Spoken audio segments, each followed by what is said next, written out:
They say Blackwood High School closed overnight, 20 years ago. No warning, no explanation.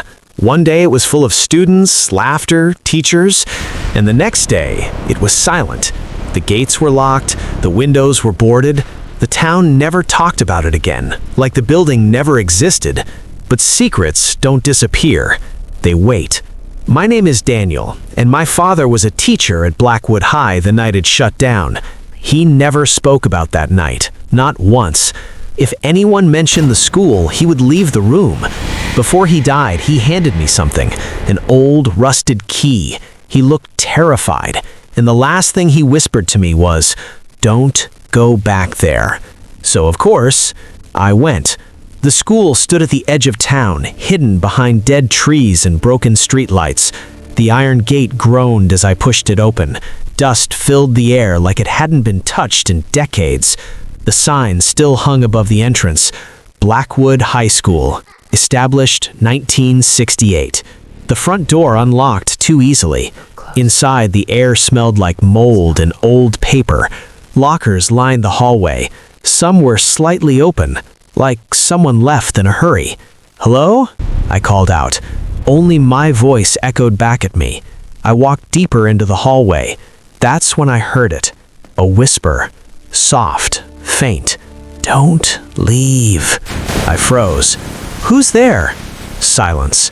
My father's classroom was room 12. The door was half open.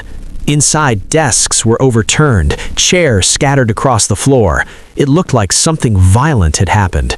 On the blackboard, written in faded chalk, "They are still here." A dusty photograph lay on the teacher's desk, a class photo from 2006. Every student was smiling, except one. A girl standing in the back row, her face was scratched out.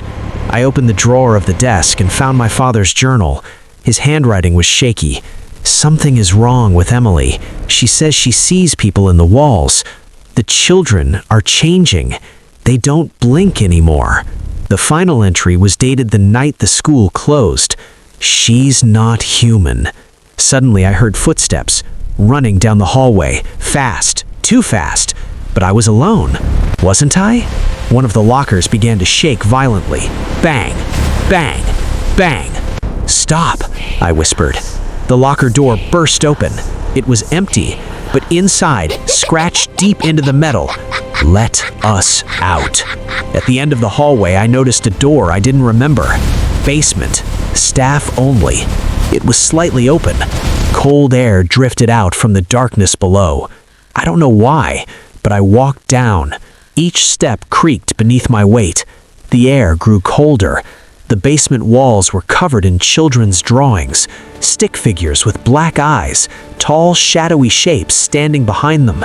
In the center of the room stood a small figure, a girl, long black hair covering her face. "Emily?" I asked. Slowly, she lifted her head. Her eyes were completely black.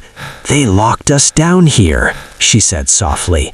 Her voice echoed unnaturally, like it wasn't coming from just one mouth. "They thought we were sick. They were wrong." The walls began to move. At first, I thought it was my imagination. Then, I saw them. Hands, pushing out from inside the walls. Dozens of them, reaching, grabbing. "Stay with us," the voices whispered together. Suddenly, I understood. My father wasn't trying to stop them. He was trying to keep them inside. Emily smiled, her mouth stretched wider than it should. "You have his blood," she said. The lights above flickered violently.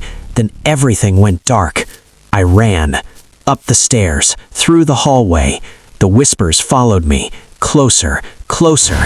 I reached the main entrance and pulled the door. Locked from the outside. "Don't leave," the voices begged. The next morning, the police found the school gate wide open. No sign of me. But inside the basement, they found a new drawing on the wall. A stick figure standing beside a tall shadow, and written underneath in fresh, dark letters, "He stayed."